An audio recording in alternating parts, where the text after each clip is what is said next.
On today's Minute Apes, it's always the feminine wiles that solve the problem.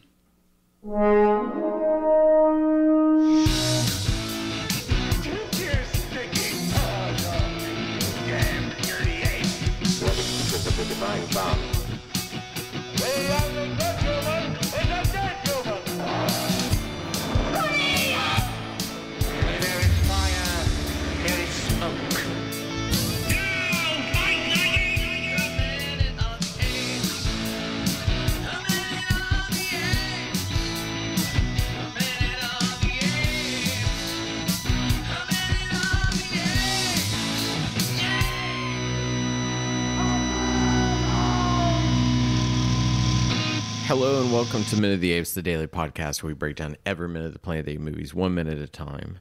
I am Todd, where my mouth is slowing down. That was Sean and Richard, feminine wiles. Yes. It is true, isn't it? It is. Yeah. Can get you out of any situation, solve any problem, get you anything that you want. That is so damn true. And I go back to, once again, the money I've spent on a pantry this week. And there it is, the proof of it all. To paraphrase The Simpsons, feminine wiles, the cause of and solution to all of life's problems. And ding.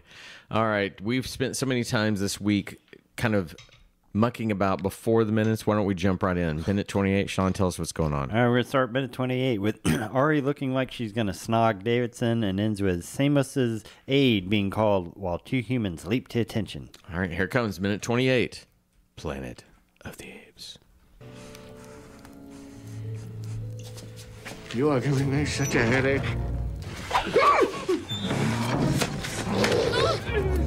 I don't need this aggravation. Sell him to me. Are you crazy? He's wild. They're both wild. Then I'll buy them both. Oh, no, that would be expensive. Oh, that would be very, very expensive.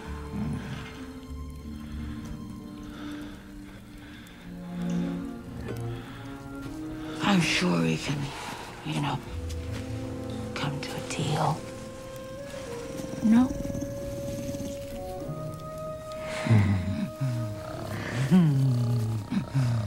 Deliver them to my house. Simos, help me! As of minute 28, we have an overarm's worth of apes and humans, 2 displaced pods worth of humans and apes, and wild humans and Ape City. Visually, this episode is pretty easy to describe. We have Davidson with Ari back and forth to Limbo, back and forth to Estella. It is back and forth and back and forth and back and forth. We have the brand a little bit in there, so it's reminded to us weirdly that it is still glowing, that it is a weapon that he can use on the one person who seems to be on his side. She then, seemingly for no reason, I guess she's patting his hand a little bit to tell him, let me go, let me handle this, at which point, here it comes. She uses her femininity to woo an orangutan, who then feels like he's been blue-balled, before we move on to somebody screaming for Simos in the streets. There's a lot to unpack, I guess, from the standpoint, again, of I don't understand why this scene is constructed the way it is. I don't understand holding hostage. She's telling that she has the money to do this, why she feels this connection, why he's rubbing her neck, what all is going on. I don't understand. It feels like they're just putting it on us. Well, is it me, or did it look like Helen Bonham Carter and Marky Mark were going to kiss there for about a second? Without question. All he has to say is, help me, I'm not going to hurt you. Yeah, I'm not going to hurt you. It would be huge. Because otherwise she is looking at this random wild man with the branding iron that says, help me. And she's looking at him like she wants to fuck him. Uh-huh. And he's just being like squeezing her shoulder. Like there's I don't know any reason why she suddenly wants to go to bat for this particular human other than the fact that he said, help me. And he looks like Marky Mark. I don't know what this weird fetish she has with humans, but there's nothing that gives me reasons of why she wants to save this particular one that is now threatening her, other than he said, help me. And then Dana, Stella Warren, sees an unlocked door, and for whatever reason, she decides to leave.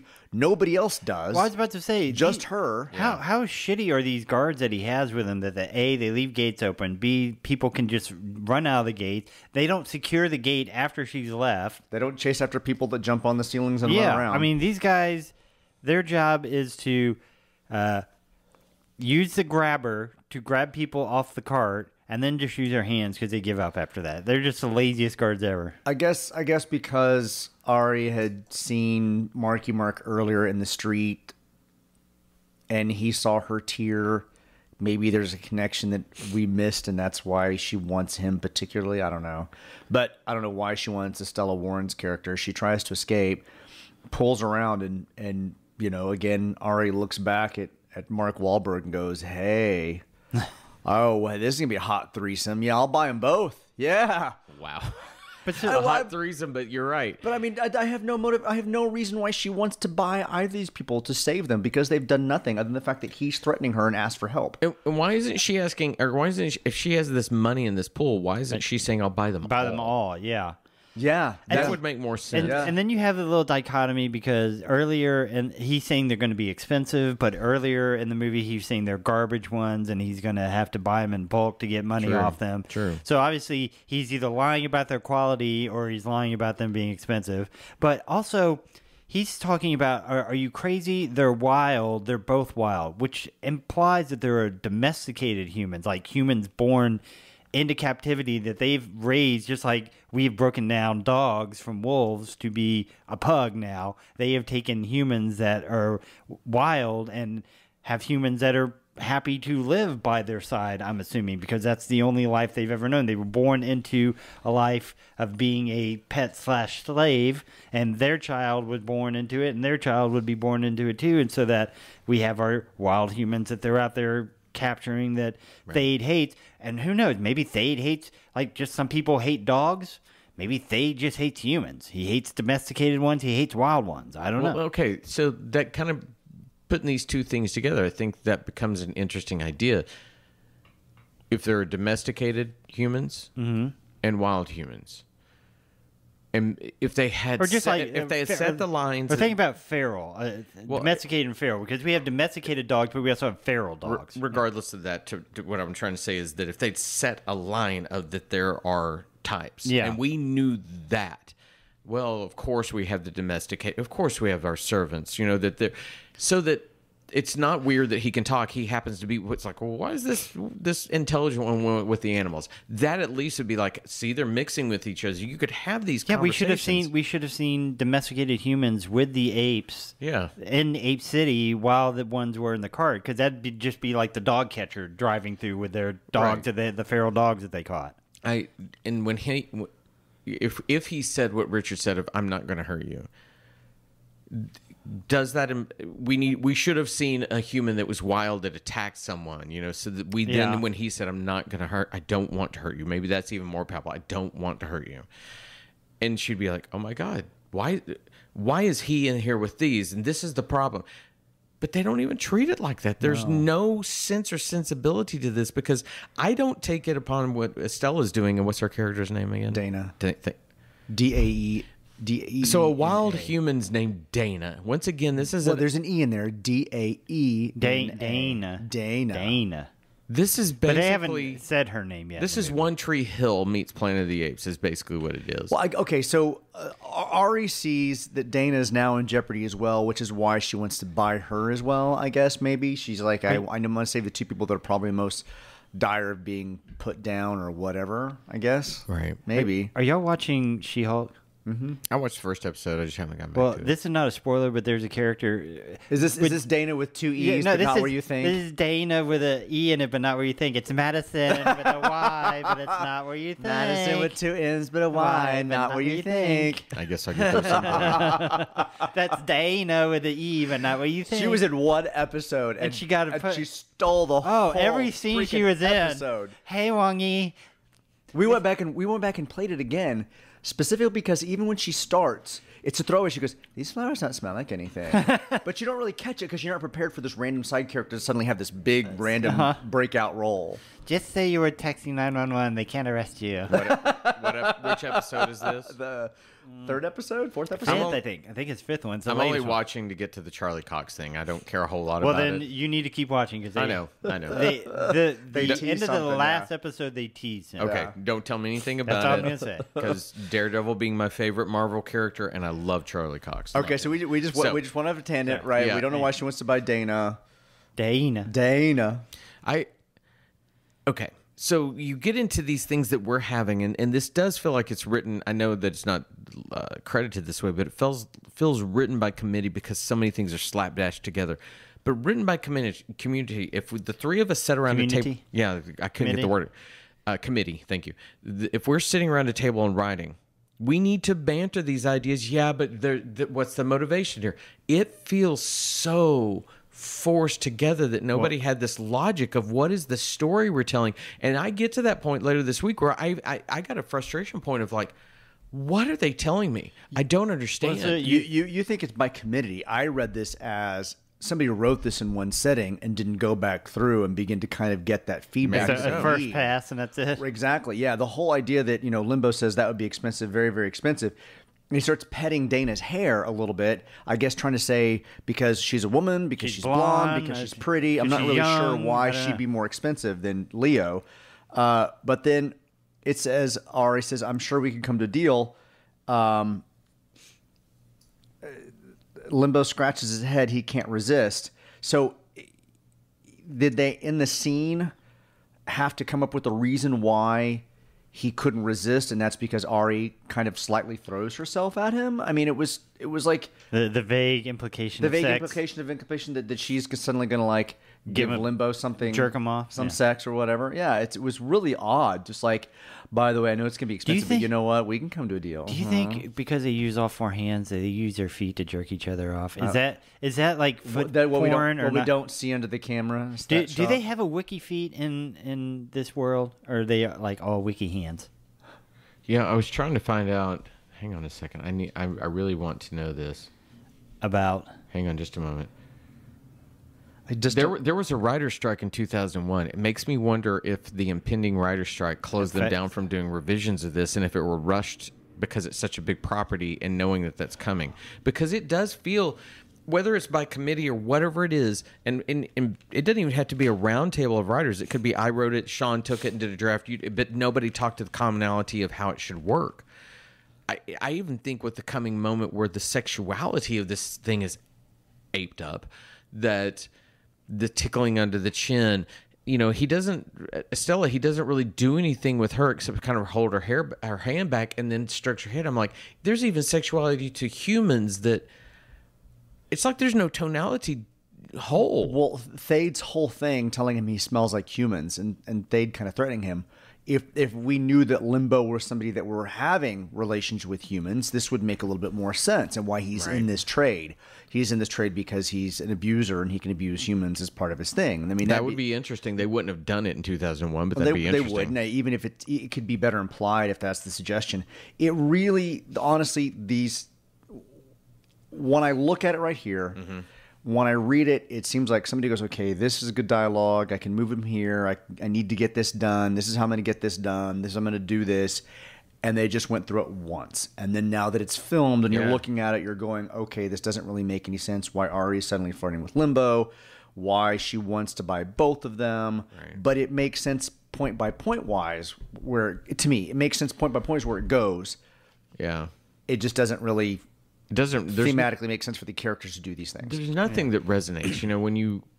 When you tell a story like this, why does the original work? And we all agree that it probably tried at times to do too many social commentaries. However, it sets a precedent for we're going to strip away the world. That's what science fiction does. It strips away your contextual understandings and gives you something new so you can look at something in a different way. And it did that. It takes all these things away so we can begin to look at these things. This has taken away nothing. This is, we're in space with chimps. Chimps go out. We get here and the humans are all kind of dressed and can still kind of talk to each other. They run, they do what they have. I don't understand. I don't understand any of it. If you're going to take those brave steps of having sexuality between them, I do think if Matt Reeves and the other director had wanted in the new ones to put sexuality in it, they could, because there are some pretty hard things that they confront about the treatment of animals in those films. This is one of the least brave films that I've ever seen taking on a subject matter like this. It is. I thought before that we could pick apart the original film and say, wow, they're being a little too much. They're doing too much. This is doing so very little that I don't even understand it. I don't care. I don't care about one character in this film. Maybe Helena Bonham Carter, maybe. No, not yet. I mean, she's not really done anything other than the fact I that think she that's wants to because fuck I like humans. her. She just wants to fuck humans. Well, that's the maybe only that's thing- why I'm turned on that's by the her at only, this but point. that's the only thing I get from her. There's not. She hasn't saved a human child. She Right. didn't stop to save that human child from being given as a True. pet. That would have made her more sympathetic to the human causes.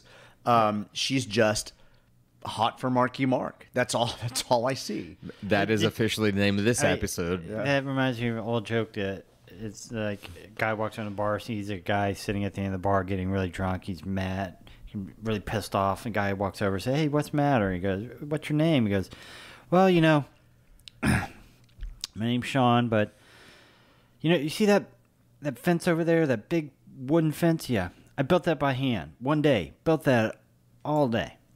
I did it. Me, I did. Do they call me Sean Fence Builder? No.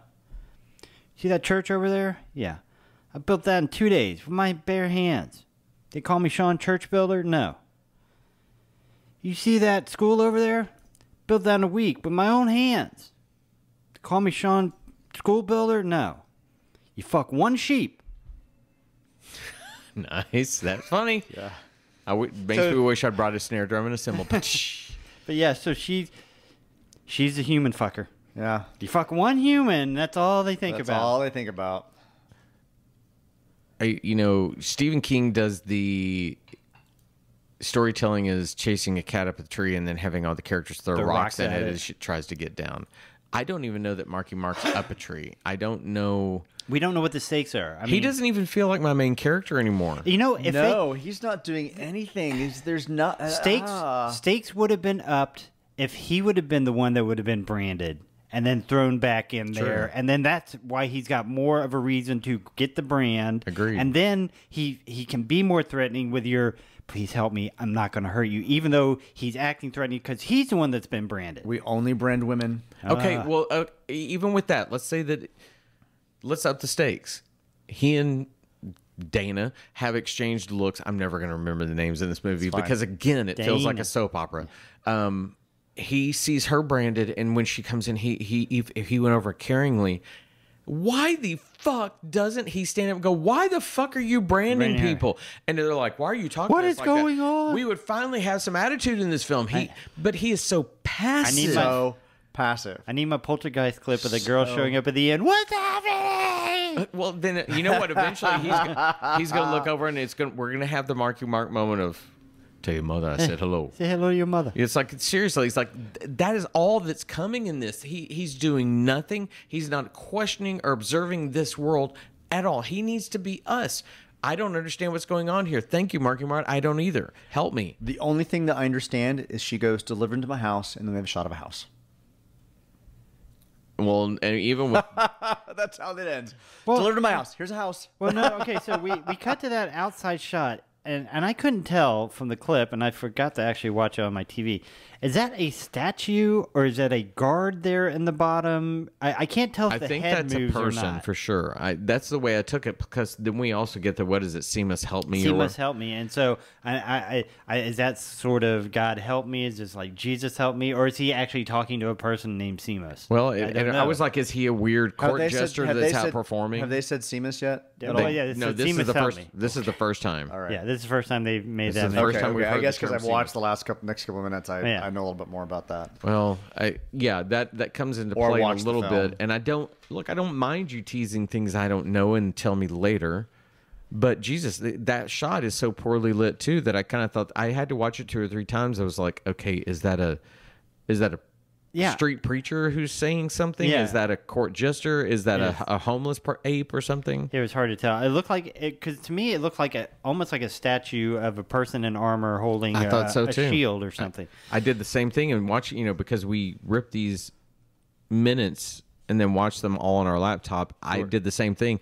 We're Shelley not in the room, and she would have thrown a fit. I was about to put it on the big screen because I was like, I don't know what the fuck I'm looking at. Yeah. Okay, so and here's where we're getting into confusion again, the old movies versus the new movies. When we cut into our interior of this place, the two humans that leap up are in full outfits. Like pants, clothes, shirts, jackets, all this kind of stuff. And the old movies, humans never wore clothes, except for their, deerskin outfits that they hewn to hide their shame. We have people like in full clothing outfit now. So there is no like difference in people. There's no we're trying to be shepherds. Should we be shepherds of the earth and take care of these creatures, or we do with them as we please and get rid of them? When this is just like pure slavery. This is just we have humans that can talk and do other things, and we're dressing them up in clothes. And I wish that were discussed. Yeah. I wish that was more obvious. I wish, and we'll have to get into it tomorrow because we see a little more of that information, but I wish that, as I think Richard was the one to say, I wish we had seen the domesticated humans before now. I think Sean was the one who was talking about the class system. But yeah, we should have seen them. Yeah. We should have seen them driving a car, chauffeuring somebody, opening a door for somebody. Carrying bags. Yeah, I have no problem with them changing from the original films. If anything, and I said this before. I wish now they'd gone to the Pierre Boulle route with all this technology and all they have. Put them in a modern situation. Yeah, that's how you could have been different in this. You could have made your own statement. We're really going to change Planet of the Apes and make it modern. And it seems like something that Tim Burton would have really enjoyed doing, rather than making this kind of putting a little remedial Disney having a business suit, just with the gloves, hands, and feet all just out. Yeah, and then Okay, I think that's about it. I think we beat this. But that's the end of that minute. It's funny. This is really pulling out more piss and vinegar from all of us in this week. I think, and maybe it's the frustration of, again, there's no throughput, there's no thought, there's no story that's being told. With that said, everyone have a great day. All right, bye. Bye, everybody.